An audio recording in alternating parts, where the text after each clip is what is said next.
नमस्कार दोस्तों, एक बार फिर से स्वागत है आप सभी का। आप अपने लाइफ में कुछ नया सीखना चाहते हैं तो चैनल को सब्सक्राइब जरूर करिएगा। दोस्तों, नवरात्रि का पावन पर्व है और माता जी का आगमन नवरात्रि में होता है, जिसका हम सभी भक्तों को बेसब्री से इंतजार रहता है, क्योंकि इस बार की नवरात्रि बहुत ही शुभ है। हम सभी जानते हैं कि नवरात्रि वर्ष में 2 बार आती है, जिसे चैतीय और शारदीय नवरात्रि के नाम से जानते हैं। हिंदू मान्यता में हर त्योहार मनाने के पीछे कोई न कोई वजह या कहानी जरूर होती है, तो नवरात्रि मनाने के पीछे भी एक मनोरंजक कहानी है। ऐसी कहानियों को हम अपने चैनल पर प्रसारित करते रहते हैं। अभी जो नवरात्रि है दोस्तों, वो चैतीय नवरात्रि है, जो 22 मार्च से शुरू है और 30 मार्च तक रहेगी। इन दिनों माँ की आराधना पूरे भक्ति भाव से होती है और माता का हर रूप ही भक्तों को सुख, समृद्धि और शांति देने वाला है। अपने भक्त के एक छोटे से प्रयास से ही माँ तुरंत प्रसन्न होकर उसकी झोली खुशियों से भर देती है। वही एक छोटी सी भूल भी कई बार उन्हें नाराज कर देती है।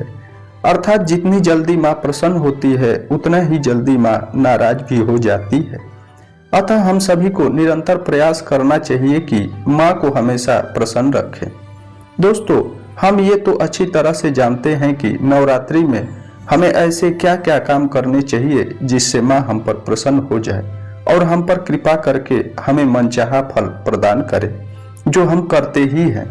पर क्या हम जानते हैं कि हमारे किन गलतियों से माँ नाराज हो सकती है और हमें उनके क्रोध तक का सामना करना पड़ सकता है? तो हम आज के इस वीडियो में बड़े सरल, सटीक और आसान शब्दों में बताने जा रहे हैं कि नवरात्रि में वो क्या काम है जो हमें बिल्कुल भी नहीं करना चाहिए। तो दोस्तों, इस वीडियो को अंत तक जरूर देखें और देखिए कि अनजाने में पहले कभी आपसे यह गलती तो नहीं हो रही थी और किन्हीं इन गलतियों की वजह से ही आप माँ की कृपा से वंचित हो रहे थे और सारे जतन करके भी माँ आप पर खुश नहीं हो रही थी। तो चलिए जल्दी से शुरू करते हैं। तो आज का हमारा यह वीडियो अंत तक जरूर देखें ताकि आप भी इन गलतियों को करने से बचें और माँ की कृपा के पात्र बने।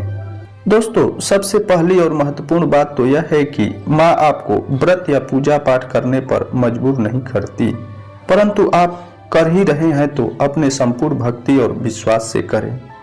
माँ की आराधना करते समय मन में किसी भी प्रकार की शंका या दुर्भावना बिल्कुल भी ना करें, क्योंकि जिस मन में शंका या दुर्भावना होती है वो मन शांत नहीं हो सकता और शांत मन से पूजा पाठ करने में कोई भी दुख नहीं है। मन में माँ के प्रति हमेशा सम्मान की भावना रखें। दूसरी बात, नवरात्रि में किसी भी प्रकार के अपशब्दों का प्रयोग अथवा गाली गलौज, झूठ, चुगली, बुराई इत्यादि बुरी बातों का मुंह से निकालने से बचना चाहिए, क्योंकि जिस मुख से हम माता का पवित्र स्मरण, मंत्र, जाप और आरती करते हैं वो मुख भी पवित्र होने चाहिए। तीसरी बात, नवरात्रि में हर तरह के मांस और तामसी आहार तथा शराब और तंबाकू आदि का सेवन कतई नहीं करना चाहिए, क्योंकि इससे मनुष्य का अपने मन और मस्तिष्क का नियंत्रण नहीं होता है।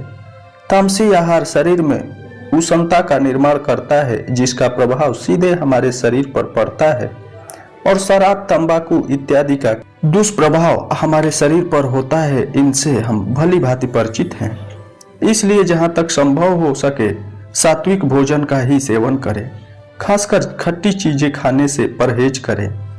चौथी बात, किसी जरूरतमंद को और कन्या को अपने घर से खाली हाथ न जाने दें।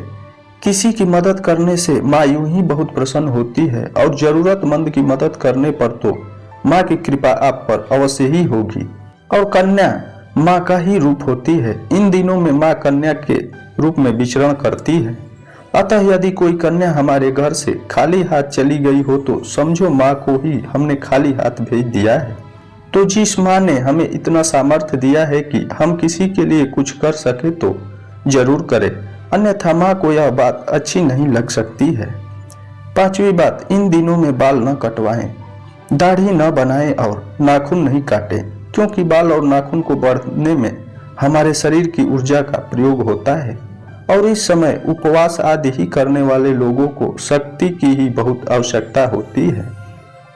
छठी बात, चमड़े की वस्तुओं जैसे बेल्ट, पर्स इत्यादि के उपयोग से बचे, क्योंकि ये पशुओं को मारकर बनाया जाता है, जो माँ को कभी भी अच्छा नहीं लगेगा।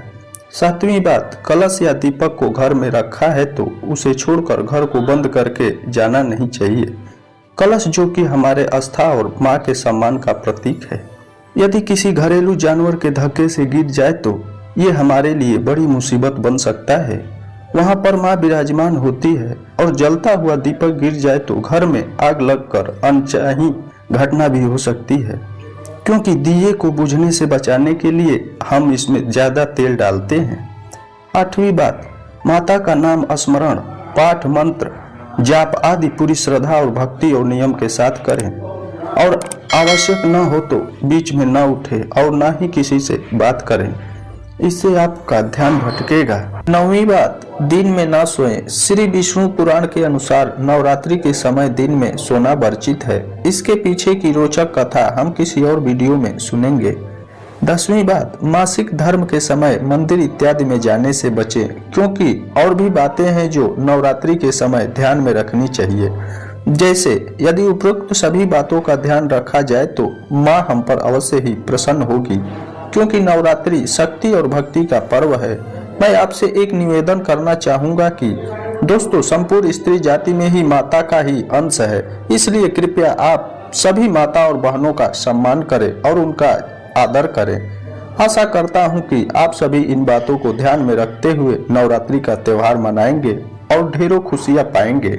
आप सभी का धन्यवाद। Thanks for watching my video.